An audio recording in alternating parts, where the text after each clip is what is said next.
লোকসভা ভোটের আগে 101 মন্দিরে পুজো দিয়েছেন। ভোটের ফল প্রকাশের পর এবার কোচবিহারের জামাই বাজার এলাকায় গঙ্গা বিষ্ণু মন্দিরে গেলেন তৃণমূলের কোচবিহার জেলা সভাপতি অভিজিৎ দেবভৌমিক। শুক্রবার সকালে ওই মন্দিরে যান তিনি। সেখানকার হনুমান মন্দিরও ঘুরে দেখেন। অভিজিৎ বলেন, আমি খুব অসুবিধে না হলে নিয়মিত মন্দিরে আসি।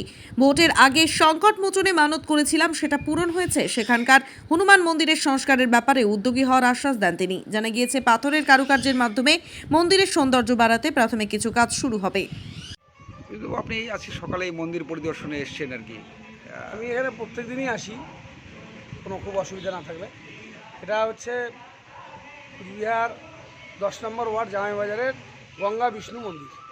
এই মন্দিরটা হেরিটেজে এসছে এবং এখানে হনুমানজির মন্দির আছে এবং খুব জাগ্রত মন্দির। আমি যার জন্য আমি এখানে রোজই আসি এই মন্দিরে। এই মন্দিরে একটা সংস্কারের ঈশ্বরের কাছে প্রার্থনা ছিল, সমস্ত সংকটমোচন দূর করে দিয়েছেন। এই মন্দিরে একটা রিনোভেশনের কাজ শুরু করেছি, যেটুকু আমি ঈশ্বরের কাছে প্রার্থনা করেছি। অলরেডি এটা হেরিটেজে এসছে। জেলা শাসকের দৃষ্টিতেও এটা নিয়ে আসবো খুব শিগগিরই। এখানে যাতে ব্যাপক সংস্কার হবে। এখানে মানে ব্যক্তিগত উদ্যোগে কিছু ব্যক্তিগত উদ্যোগেই করছি।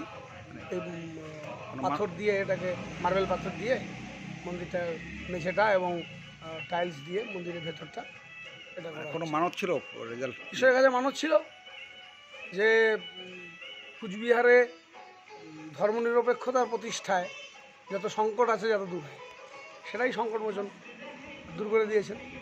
জগদীশ বসুনিয়ার জয় হয়েছে, তাই এটা আমি ব্যক্তিগতভাবে করছি। হনুমান মন্দির সংস্কারের ব্যাপারে একটা উদ্যোগ নিয়েছেন অভিজিৎবাবু, কী বলবেন? এটা খুব ভালো উদ্যোগ। এতদিন এই মন্দিরটা অবহেলিত ছিল।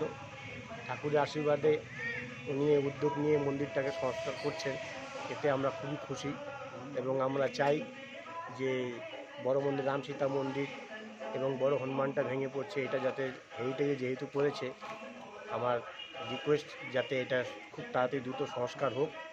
এবং আমরা সবাই চাই যে এই মন্দিরটা সংস্কার হলে পরে বাইরের থেকে যারা পারদর্শীরা আছেন দেখতে, তারা খুব ভালো পাবেন।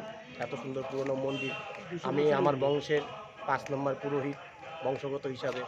এটা প্রায় 1887 সালে অনুমানিক তৈরি হয়েছে এবং অনেক পুরনো মন্দির, রাজ আমলের থেকে। তখন রাজারাও আসতেন, কিন্তু এখন অবহেলিত, সঠিকভাবে সংস্কার হচ্ছে না। এটাই। আপনার নাম? আমার নাম শ্যামসুন্দর পাণ্ডে। আপনি এই হনুমান মন্দিরের পুরোহিত? জি।